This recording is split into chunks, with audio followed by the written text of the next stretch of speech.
Eu me chamo Marina, e aprendi cedo que o que mais denuncia uma mentira não é a frase torta, é o tempo entre uma palavra e outra. É o jeito de guardar o celular, o sorriso que aparece no lugar errado, o tudo bem dito rápido demais. Trabalho farejando isso, relatos que não batem, números que não conversam, versões polidas demais para serem verdade. Sou repórter, daquelas que viram madrugada lendo planilha e anotando coisa miúda como quem reza. Só não imaginei que um dia eu ia ter que aplicar essa ciência dentro de casa. A nossa casa ficava num bairro antigo de Belo Horizonte. Rua com árvore grande e vizinho que ainda pede açúcar emprestado. Parede clara, varanda que pega vento da Serra do Curral e cheiro de café passado no pano de manhã cedo. Coisa que aprendi com minha mãe, Dona Teresa, desde menina em Sabará. Eu e o Daniel nos conhecemos numa pauta de hospital. Ele, anestesista. Eu, atrás de um caso de fila fraudada. Ele tinha aquela calma de consultório, voz que não levanta, e um jeito de escutar que fazia a gente querer acreditar. Durante um tempo, eu acreditei. As rachaduras vieram primeiro como ruído baixinho. Um recibo de aplicativo de corrida no meio da tarde em que ele dizia estar em plantão. Uma foto comum, mas tirada num banheiro de restaurante da Savassi onde a gente nunca foi. Um perfume que não era meu grudado na gola da camisa. Nada gritava sozinho. Em conjunto, formava uma melodia que eu reconheço de longe, a música da desculpa ensaiada. Eu fiz o que sempre faço quando algo não fecha. Em vez de brigar, observei. Troquei o impulso pela precisão. Abri um caderno e dei nome aos dias. Segunda, detalhes do hospital. Quarta, suposto congresso. Sexta, vou dormir no plantão. Fui colando horários, notificações, prints, caminhos repetidos. Montei um mapa só meu, escondido numa pasta criptografada. Não era para humilhar ninguém. Era para me ouvir sem barulho. Quando meu pai, seu Raul, decidiu comemorar os 67 anos lá no sítio simples que ele mantém perto de Caeté, eu sabia que a verdade já não cabia debaixo do tapete. O sítio é aquele retrato de família mineira que você encontra em álbum antigo. Fogão a lenha, mesa comprida de madeira e quintal com galinhas soltas. Minha irmã mais nova, Luísa, tinha voltado a morar na capital semanas antes para se reorganizar, como ela disse. Eu ofereci o quarto de hóspedes. Era natural. Somos sangue, afinal. Eu não sabia, ainda, o preço de tanta boa vontade. No dia da festa, o céu segurava uma chuva fina, como se alguém tivesse estendido um lençol sobre o morro. Chegamos cedo para ajudar. Mamãe temperava frango com cheiro de alecrim. O rádio tocava moda antiga e eu tentava respirar no ritmo do fogão. Primos chegaram com travessa de salada. Uma tia trouxe pão de queijo ainda morno. O Daniel, impecável no jeito, fazia rir contando um caso de paciente que acordou do procedimento cantarolando Milton Nascimento. Sempre foi assim. Ele entra e a sala se organiza em torno. A Luísa estava mais silenciosa que o normal. Linda, como sempre, cabelo preso sem esforço. Roupa simples, brilho fácil no olho. Minha irmã tem um magnetismo que a gente perdoa sem perceber. É o tipo de pessoa que some e aparece com uma plantinha nova, e a gente diz entra, como quem abre uma fresta para a luz. Eu sorri, cumprimentei, e guardei meus pensamentos onde ninguém alcança. Em jornalismo, a gente aprende que hoje é uma data perigosa, pode virar armadilha. Anotei mentalmente outra coisa, a forma como Daniel evitava encarar a janela, o celular no bolso de trás virado para dentro, a Luísa rindo de um jeito que não peguei de quem era. Sentamos, finalmente. A mesa tinha o peso das receitas herdadas. Arroz soltinho, feijão com caldo grosso, farofa de milho, a salada com manga que minha mãe faz nas datas que importam. O barulho de talher batendo no prato criou aquele fundo de casa cheia que costuma me acalmar. Por segundos, quase acreditei que dá para adiar o que precisa ser dito. Quando terminaram de cantar parabéns e meu pai soprou a vela com aquele cuidado de quem não está com pressa de nada, o Daniel pigarreou. Não levantou a voz. Nem precisou. Eu preciso falar, disse, olhando para a borda do prato, não para mim. Não a gente. Ele. A mesa parou. O vento virou no alpendre como se quisesse voltar para dentro. O Daniel falou sobre sentimento que muda, sobre carinho que não virou desrespeito, sobre ser honesto com todo mundo. O discurso parecia liso, como nota ensaiada. Ele pronunciou meu nome como quem toca em vidro. Depois, o nome dela. Luísa. Alguém soltou o garfo. O barulho metálico ficou grande no silêncio. Minha mãe endureceu na cadeira. Meu pai fechou a mandíbula como quem segura um boi bravo. Eu não tremi. Não por força, por fadiga. É cansativo demais duvidar de si mesma por tanto tempo. Quando a verdade chega, o corpo descansa. Eu não gritei. Não chorei. Estendi a mão até minha bolsa. Peguei o celular e o deixei ao lado do prato. O gesto foi pequeno, mas mudou a temperatura da sala. Meus dedos sabiam o caminho. Desbloqueei a tela. Toquei no arquivo que eu vinha montando nas madrugadas. Dei um título simples.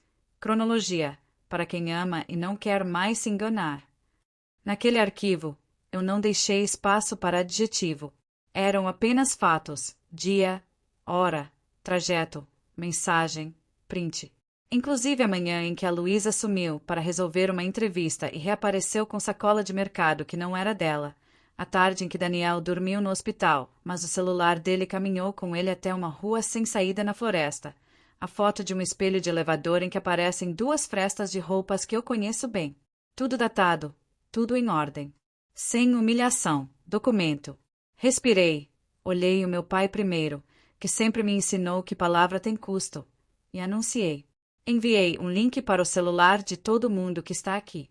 Abram quando puderem. Está tudo explicado. Não precisa briga, nem discussão. É só leitura. O Daniel engoliu seco. Um gesto mínimo.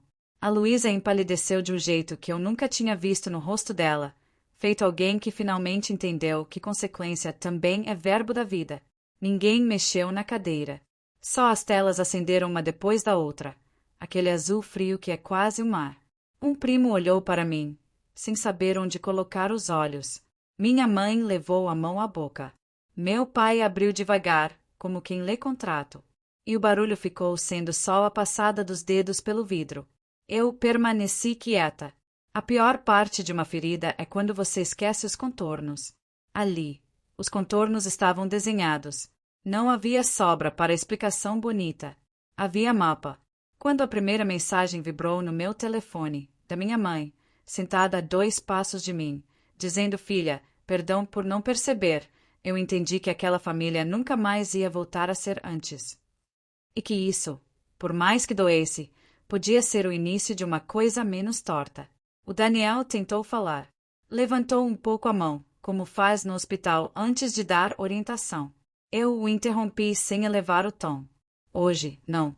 Hoje a gente só admite. Depois cada um escolhe como vai viver com isso.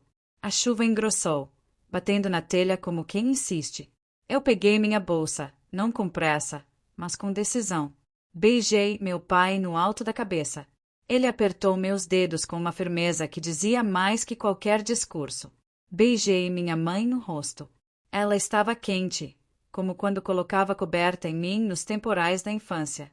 Olhei para Luísa. Nós duas sabíamos que há silêncios que pedem distância. Não disse adeus. Só saí. O quintal cheirava a terra molhada. A estrada de chão até o portão tinha pequenas poças refletindo o céu sem cor. Minha chave virou na ignição, sem drama. O limpador desenhou caminhos na água. No retrovisor, a varanda continuava acesa, retângulo de luz onde o mundo que eu conhecia estava aprendendo a respirar de outro jeito. Enquanto descia a serra, pensei no primeiro dia em que desconfiei de mim. Lembrei do nó no estômago, do impulso de não fazer caso. E de como a gente, mulher criada em cidade média, treinada a ser equilibrada, aprende a traduzir ferida em bobagem. Naquela noite, eu decidi que não ia mais ser minha própria tradutora mal-intencionada. Cheguei em Belo Horizonte tarde, a cidade com cheiro de chuva, buzina distante, janelas acesas em prédios antigos. Entrei no meu apartamento. Deixei as luzes apagadas e escutei o barulho da água lá fora como quem escuta um conselho. Abri meu notebook e conferei as visualizações do arquivo. Todos tinham lido. Fechei. Sem triunfo. Sem vingança. Só uma paz magra, recente, como roupa que ainda não pegou o corpo. Antes de dormir, escrevi uma frase numa página em branco.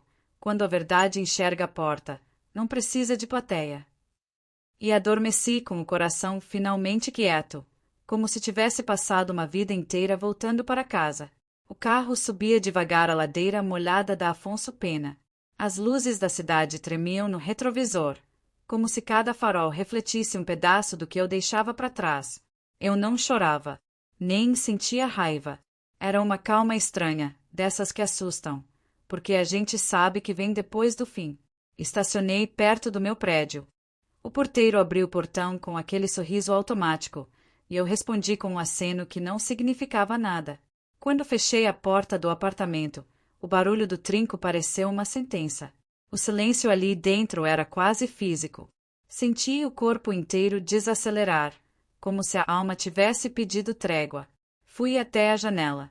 A cidade pingava luz e chuva.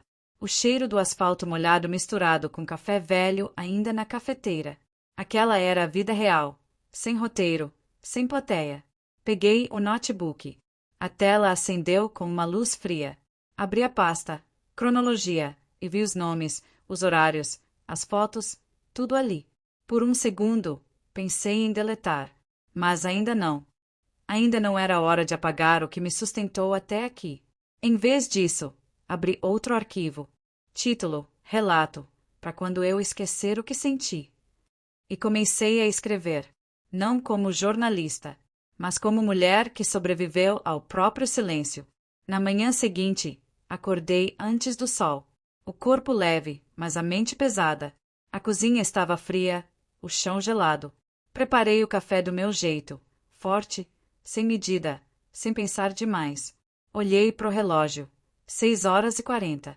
O mundo lá fora já se movia. Buzinas, passos apressados, o cheiro de pão na padaria da esquina. A vida dos outros continuava. A minha ainda estava tentando entender o que restou. O celular vibrava. Mensagens não lidas. Da minha mãe. Do meu pai. De números que reconheci e não quis abrir. Deixei o aparelho virado para baixo. Não era o dia das respostas. Era o dia do silêncio. Vesti uma calça simples. Prendi o cabelo e saí para caminhar. O ar da manhã de Belo Horizonte tem gosto de ferrugem e pão doce. Caminhei até o Parque Municipal, aquele velho refúgio de árvores e ruídos leves. Sentei num banco úmido e fiquei só ouvindo o som das folhas.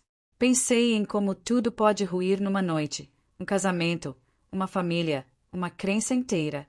E mesmo assim, o sol nasce. Como se dissesse, segue, que eu não vou esperar. De tarde, o telefone tocou de novo. Era meu pai. Atendi. Filha! A voz dele vinha lenta, cansada. Eu só queria saber se você tá bem. Demorei para responder. E no fim, só disse. Tô respirando, pai. Por enquanto, é o suficiente. Ele ficou em silêncio. Depois murmurou. Então, respira com calma. O resto vem. Desligamos sem despedida. Sem promessas. Mas aquele o resto vem ficou ecoando no meu peito o dia inteiro. À noite, abri a janela de novo. O barulho da chuva voltou. Teimoso. Peguei meu caderno de capa vermelha, aquele que carrego desde a faculdade.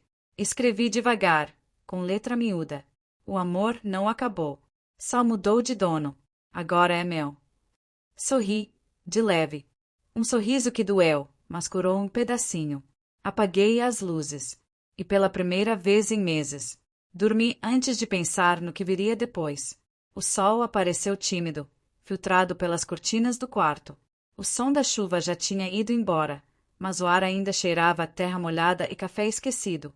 Passei a manhã tentando fingir que era um dia comum. Lavei a louça. Troquei os lençóis. Deixei o rádio ligado, só para ter companhia de vozes. Mas a mente não se distraía. Ficava voltando, teimosa, para a mesma pergunta. E agora? Por volta do meio-dia, meu celular vibrou com um nome que me trouxe um alívio inesperado. Clara. A gente se conheceu anos atrás, quando eu ainda era estagiária de redação. Ela virou advogada, daquelas que falam pouco, mas dizem o que precisa ser dito. O tipo de amiga que chega devagar e nunca julga. Atendi. Marina, A voz dela vinha calma. Fiquei sabendo. Quer conversar? Demorei uns segundos antes de responder. Quero. Mas não sei por onde começar. Começa pelo café. Ela riu leve. Eu tô passando aí em meia hora. Desliguei e respirei fundo. De repente, o silêncio parecia menos pesado. Clara chegou com uma sacola de pão de queijo e um abraço longo. Ela me olhou por um instante, sem dizer nada, e eu entendi. Não precisava explicar tudo. Nos sentamos na cozinha, e o cheiro de queijo quente tomou o ar como um sinal de vida voltando aos poucos. Você tá magra, ela comentou, servindo café. É a dieta do caos, respondi, e nós duas rimos baixinho. Depois do riso, veio o real. Marina, você quer se separar oficialmente? Ou ainda quer esperar um tempo? A pergunta era simples. A resposta, não. Quero. Disse enfim, encarando a xícara, mas quero fazer direito. Sem grito, sem manchete. Clara assentiu. Você tá certa. O silêncio também é uma forma de justiça. Ela abriu a bolsa e tirou uma pasta. Trouxe um rascunho do processo. Dá para fazer tudo com calma, sem escândalo. Obrigada, falei, mas antes do papel, eu preciso respirar um pouco fora dessa história. Então respira. Ela sorriu, e lembra, quem escolhe sair não é quem fracassa. É quem sobrevive.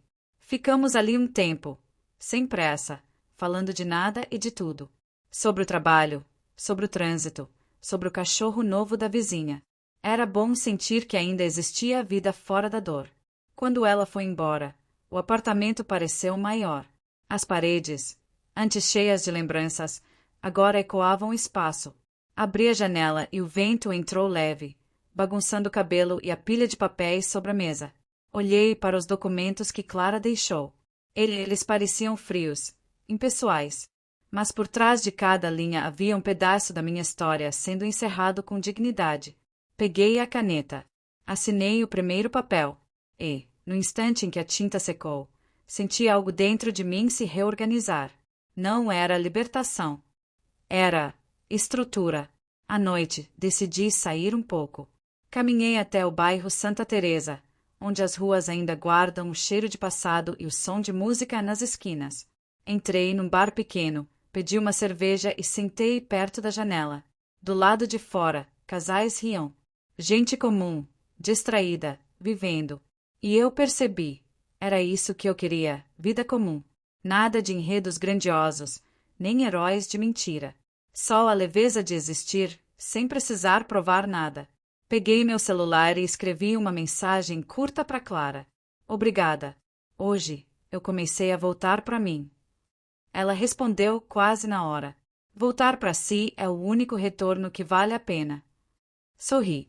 E pela primeira vez em muito tempo, a cerveja tinha gosto de começo. A noite voltou a cair sobre Belo Horizonte, lenta, como uma lembrança que não quer ir embora. O ar estava quente, o tipo de calor que gruda na pele e não deixa a cabeça descansar. Deixei a janela aberta. O barulho distante dos carros parecia o som de um coração batendo em outro lugar. Eu tinha assinado os papéis. A vida nova já estava oficializada, mas a sensação ainda não. Abri uma garrafa de vinho. Um copo só. Sentei na varanda. E deixei a mente vagar, não no passado, mas no que vem depois que tudo desaba. Foi quando o celular vibrou. Um som curto, quase tímido. Peguei o aparelho sem pensar. E congelei. Na tela, Luísa. O nome brilhou como uma ferida antiga reabrindo sozinha. Hesitei. Meu primeiro instinto foi apagar, fingir que não vi. Mas o dedo, teimoso, deslizou. A mensagem dizia: Marina, eu sei que não mereço resposta. Só queria dizer que ele foi embora. E que eu tô sozinha. Silêncio. Um longo silêncio entre cada palavra. Como se até o texto tivesse vergonha de existir. Fechei os olhos. O mundo parecia girar devagar. O vento trouxe cheiro de terra quente e jasmim. Respondi: não. Não naquela hora. Coloquei o celular de lado e fiquei olhando o horizonte que a cidade desenhava com suas luzes tortas. A dor dela não era convite. Era consequência. Mas, no fundo, uma parte pequena de mim, A parte que ainda lembrava de nós duas brincando no quintal de Sabará, trocando pulseiras feitas de linha. Sentiu pena. Pena, não perdão. Deixei o tempo passar. As horas escorreram como vinho no copo. E só quando o relógio marcou quase meia-noite, decidi escrever. Luísa, não desejo mal a você. Só não quero ser o chão onde você tenta se apoiar para se levantar. Cuida de você, mas sem o meu nome misturado nisso. Enviei. Bloqueei o contato. E respirei. Longo, fundo, inteiro. O barulho da cidade foi sumindo até restar só o som dos grilos e da minha própria respiração. A paz não era bonita. Era seca, mas real. Na manhã seguinte, acordei cedo. O céu ainda estava cinza, prenúncio de chuva. Fiz café, forte, como sempre. O cheiro encheu o apartamento e me lembrou que ainda existia rotina, mesmo depois do caos. Peguei o caderno vermelho, abri na última página escrita e acrescentei uma frase curta, simples. Perdoar é deixar de querer entender. Fiquei olhando para aquela linha por um tempo e entendi que o perdão não é porta aberta. É muro com flor crescendo por cima. De tarde, saí para caminhar. As ruas estavam molhadas, o ar pesado de chuva. Parei numa livraria pequena que eu sempre passava e nunca entrava. Comprei um livro qualquer, não pelo título, mas pela vontade de preencher as mãos com outra história. A atendente sorriu. Vai ler de uma vez ou guardar para depois? Acho que vou começar hoje, respondi, antes que o medo da vida nova mude de ideia. Ela riu, e aquele riso simples me pareceu uma bênção. Saí da loja com o livro debaixo do braço. A chuva começou fina, depois mais forte. Não corri. Deixei cair. E, no meio da rua, debaixo daquela água morna, percebi. Eu já não sentia culpa. À noite, sentei de novo na varanda. O vinho tinha acabado, mas a calma não. Peguei o caderno e escrevi outra linha. A pior solidão é viver cercada de mentiras. Fechei o caderno. A chuva recomeçou, suave. E, pela primeira vez, o som da água não doía. As semanas passaram sem alarde. Os dias começaram a se parecer entre si. Café, silêncio, caminhada e a sensação de que o tempo, enfim, tinha aprendido a não me ferir. Voltei ao trabalho. A redação da revista era a mesma, mas eu não. As luzes frias, os teclados, o cheiro de papel impresso, tudo parecia mais distante, como se eu estivesse vendo de fora.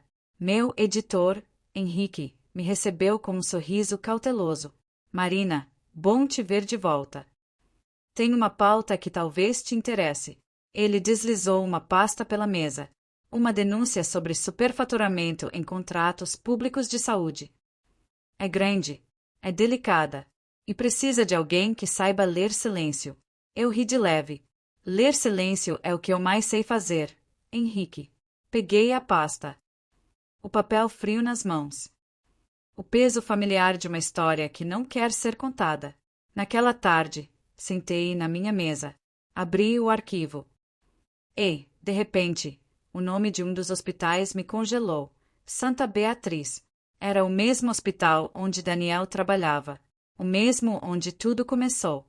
Por um momento, senti o corpo inteiro ficar tenso, como se a lembrança tivesse voltado pela porta dos fundos. Fechei os olhos. Respirei fundo. Não era sobre ele.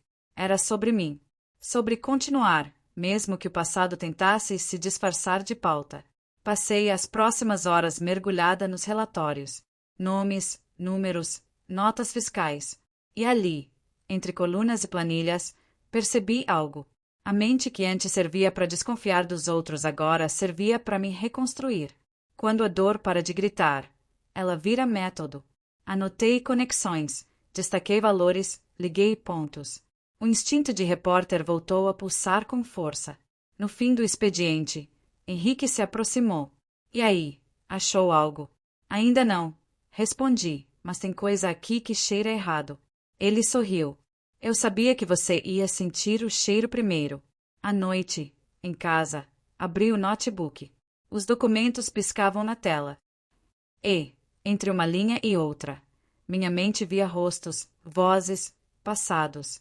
Peguei o caderno vermelho. Escrevi. Às vezes, o recomeço vem disfarçado de trabalho. Fechei os olhos e ouvi o som da cidade.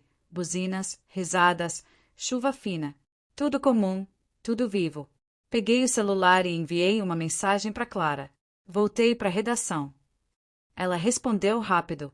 Então o mundo acabou de ganhar uma nova versão da sua coragem. Sorri. E pensei, talvez coragem não seja gritar. Talvez seja só continuar. Dias depois, fui até o Hospital Santa Beatriz para entrevistar uma fonte. Entrei pela porta principal. O mesmo corredor branco, o mesmo cheiro de álcool e eucalipto. Mas eu caminhava diferente. As paredes que antes me assustavam agora pareciam testemunhas mudas de outra vida. Enquanto esperava a fonte, olhei para o relógio.